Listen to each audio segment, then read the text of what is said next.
Okay, good morning from central Louisiana, just about 4 miles west of Dry Prong.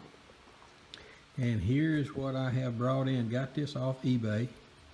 Got a pretty good deal, at least I thought, and we'll see. It looked good in the pictures. I can't find any cracks in it yet, which is a problem with the head on the John Deere B that I'm using this to replace. And all the valves are free.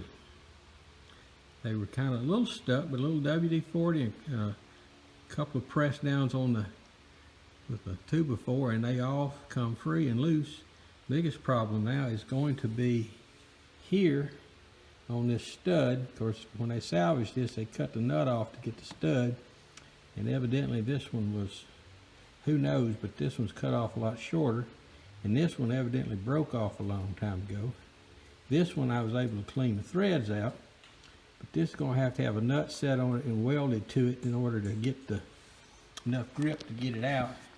May even have to do that little trick I saw online where you drill a hole down the center before you put the nut around it, and then you fill that hole full of molten metal, which gives the heat on down the block to break a screw on loose.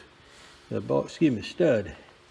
This one definitely will probably, I may be able to heat it and put a pipe wrench on it and get this one out. And same goes for this one right here, but I haven't decided to get to that point yet. I did pull the drain plug off, and it come off fairly easy, and I've wire brushed it and cleaned it. And I went out on the tractor where the head had bust because they did not take out the drain plug, and it came out extremely simple, real easy. Just got the right size wrench and enough leverage, it just spun right on out. Gave it a quick wire brush. That's a $15 part from Steiner Tractor. That's just a lanyard right now. I guess I'll find somebody who needs it and give them a good deal.